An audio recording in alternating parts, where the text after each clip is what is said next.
एक बार एक गांव में एक लड़का रहता था। उसके माँ बाप बचपन में ही गुजर गए थे। इस दुनिया में उसका सगा कोई न था। उसके जन्म लेते ही उसकी माँ की मृत्यु हो गई थी। सब लोग उसे कैनी कहकर पुकारते थे।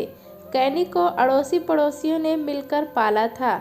वो एक वक्त का खाना किसी एक के घर खा लेता और दूसरे वक्त का खाना किसी दूसरे के यहाँ खा लेता था। सभी ने उसे बचपन से अनाथ देखा था, इसलिए सबकी हमदर्दी उसके साथ थी।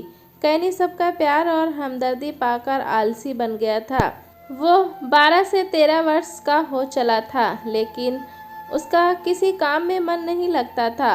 वो अपना वक्त इधर उधर खेतों में घूमते हुए गुजार देता। खाली बैठकर वो बांसुरी बजाता रहता था। कैनी बहुत ही मीठी बांसुरी बजाता था।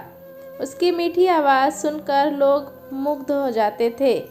कुछ लोग उसकी बांसुरी की धुन सुनकर उसे इनाम भी दे जाते थे।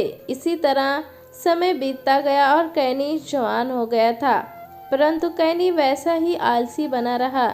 उसे जिस जैकी व उसकी पत्नी ने पाला था, उन्हें वो चाचा चाची कहकर पुकारता था। चाचा चाची का अपना बेटा भी बड़ा होकर काम पर जाने लगा था। एक दिन कैनी सुबह को देर तक सोया था। उसकी चाची उसे बार बार उठाने की कोशिश कर रही थी, लेकिन कैनी उठ नहीं रहा था। चाची ने गुस्से में आकर बाल्टी में पानी भरा और कैनी के ऊपर डाल दिया। कैनी घबराकर उठ बैठा। चाची को क्रोध तो पहले से ही आ रहा था। वो बोली, कैनी, ये कोई तरीका है कि इतनी धूप चढ़ने तक सो रहे हो? अपने चाचा की कमाई पर ऐश कर रहे हो। खुद कमाई करो तो पता लगे कि मेहनत क्या होती है। कैनी ये बात लोगों से सैकड़ों बार सुन चुका था कि खुद कमाई करो तो पता लगेगा, परंतु उसे कभी इस बात का बुरा नहीं लगा था। आज सुबह सुबह चाची के मुंह से ये शब्द सुनकर उसके दिल में तीर की तरह चुभ गए। उसने चाची से कुछ नहीं कहा, लेकिन मन ही मन निश्चय किया कि वो अब घर तभी लौटेगा जब कुछ कमाने लगेगा। कैनी ने घर से निकलने समय जैकी चाचा और चाची के पैर छुए, फिर उनसे गले मिलकर बाहर निकल गया।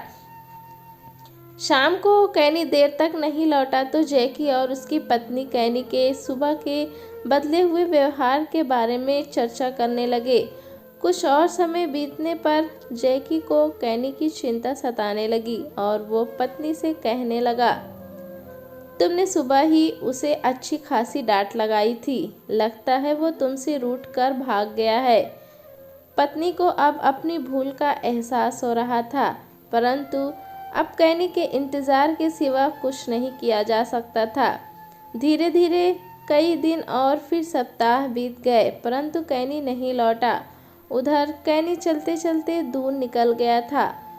रास्ते में उसे भूख लगने लगी। भोजन के लिए उसके पास पैसे न थे। चलते चलते वो पास के एक नगर में पहुंच गया। वहां जाकर उसने अनेक लोगों से काम मांगा, लेकिन उसे कहीं कोई काम नहीं मिला। एक तो वह कोई काम जानता नहीं था, दूसरे बिना किसी जान पहचान के कोई उसे नौकरी देने को तैयार न था। थक कर वो एक पेड़ के नीचे बैठ गया और जेब से निकाल कर बांसुरी बजाने लगा। इत्तेफाक से उधर से एक संगीतक अपने घोड़े पर निकल रहा था। उसने कैनी की बांसुरी की मीठी धुन सुनी तो वह उसकी योग्यता पर मुग्ध हो गया। संगीतज्ञ कैनी को अपने साथ ले गया और उसकी खूब आवभगत की। वो संगीतज्ञ राजा के दरबार में गिटार बजा रहा था। राजा का दिल बहला रहा था। अगले दिन जब वो राज दरबार में गया तो राजा से कैनी की खूब प्रशंसा की। राजा ने संगीतज्ञ से कहा, हो सकता है कि कैनी वास्तव में गुणी कलाकार हो, पर हम पहले उसकी परीक्षा लेना चाहते हैं। अगले दिन राजा ने अपने राज्य के अनेक बड़े बड़े संगीतज्ञों को अपने दरबार में बुलाया। सभी विद्वान अपने अपने वाद्य यंत्र लेकर दरबार में पहुँचे। कैनी को भी दरबार में आमंत्रित किया गया था। उसने अपनी बांसुरी अपनी जेब में रखी और राजा के दरबार में पहुंच गया। सभी विद्वान एक एक करके आने वाद्य बजाकर राजा के खुश करने लगे। जब उन्हें ये पता लगा कि वो युवक भी संगीत की परीक्षा देने आया है तो वे सब कैनी को खाली हाथ आया देखकर हंसने लगे। वे आपस में खुसुर फुसुर करने लगे कि ये छोकरा उनकी योग्यता के आगे कहाँ टिक पाएगा। सबके पश्चात कैनी की बारी आई तो उसने राजा के सामने जाकर नतमस्तक होकर प्रणाम किया। फिर वहीं ज़मीन पर बैठकर अपनी बांसुरी बजाने लगा। उसकी बांसुरी की धुन वास्तव में इतनी मीठी थी कि सभी लोग मंत्रमुग्ध होकर धुन में खो गए। कैनी ने जैसे ही बांसुरी की धुन समाप्त की, राज दरबार तालियों की गड़गड़ाहट से गूंज उठा। राजा ने कैनी की प्रशंसा करते हुए कहा, कैनी, हम तुम्हारी योग्यता से बहुत खुश हुए हैं। सबसे बड़ी बात यह है कि सबके हंसी उड़ाने के बावजूद तुमने अपना आत्मविश्वास नहीं खोया। किसी भी व्यक्ति की योग्यता और आत्मविश्वास उसे कहीं भी ऊंचाइयों तक पहुंचा सकती है। तुम में अपनी योग्यता का घमंड नहीं है, यह बहुत खुशी की बात है। हम तुम्हें अपने दरबार में नौकरी देते हैं। राजा की यह बात सुनकर कैनी बहुत खुश हो गया। वो महल के एक कमरे में रहने लगा।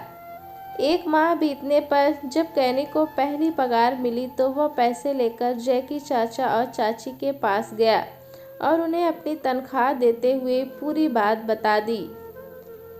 कैनी की बात सुनकर चाचा चाची बहुत खुश हुए। उसके पैसे उसी को वापस देते हुए चाचा बोले, बेटा, तुम जहाँ रहो खुश रहो, लेकिन ये बात याद रखना कि कोई भी कला छोटी नहीं होती। तुम्हारी बांसुरी ने ही तुमको यहाँ तक पहुँचाया है। तभी कैनी की चाची भीतर से आई और बोली, ईश्वर की कृपा से तुम्हें सब कुछ प्राप्त हो गया। अपनी मेहनत और लगन से तुम और तरक्की करते जाना, यही हमारा आशीर्वाद है। ये बात याद रखना कि आलस्य आदमी को निकम्मा बना देता है। कैनी चाची से लिपटते हुए बोला, हाँ चाची, मैं मेहनत की कीमत पहचान गया हूँ। अब कभी आलस्य नहीं करूँगा और जी लगाकर काम करूँगा।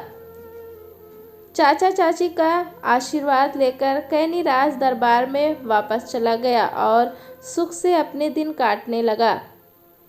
दोस्तों, कहानी कैसी लगी हमें कमेंट में ज़रूर बताएं। चैनल पे नए हैं तो एक लाइक और सब्सक्राइब करना ना भूलें।